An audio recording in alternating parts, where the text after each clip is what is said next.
সংবাদ প্রকাশই কাল হয়েছিল আমার দেশ পত্রিকার সম্পাদক মাহমুদুর রহমানের। দেশ ছাড়া হতে হয়েছিল তাকে। আওয়ামী লীগের পতনের পর ৫.৫ বছরের নির্বাসিত জীবন শেষে দেশে ফিরেছেন তিনি। নিজের মতো করে লড়াই চালিয়ে যাওয়ার কথা বলেছেন তিনি। মাহমুদুর রহমান টেক্সটাইল, সিরামিক ও কেমিক্যাল সেক্টরের মানুষ। পেশাগত জীবন শুরু করেন প্রকৌশলী হিসেবে। তিনি Munnu group, Duncan brothers, Beximco group, Padma textile সহ নানান প্রতিষ্ঠানে কাজ করেছেন।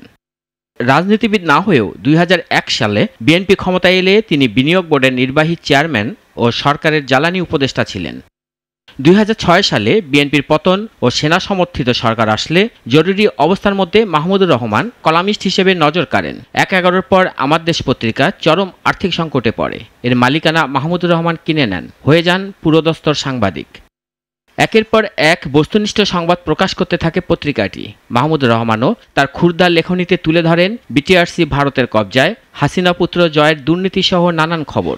ফলে আওয়ামী সরকারের রোষানলে পড়েন তিনি। তার বিরুদ্ধে মামলা হয় ১২৪টি। রিমান্ডে নিয়ে নির্যাতন করা হয় ৭ বছরের কারাদণ্ড। এমনকি রেহাই পাননি তার স্ত্রীও।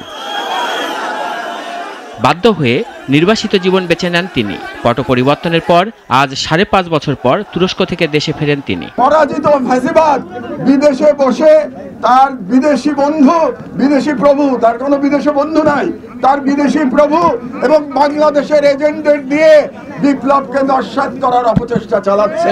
আমার অনুরোধ যে আপনাদের মধ্যে যেন কোনো অনৈক্য না আসে। তার বিরুদ্ধে এখনো ওয়ারেন্ট অ্যারেস্ট আছে জানিয়ে তিনি বলেন, এসব মিথ্যা মামলার মোকাবেলা তিনি আদালতে করবেন। রাশেদুল কাদির, নাগরিক, ঢাকা।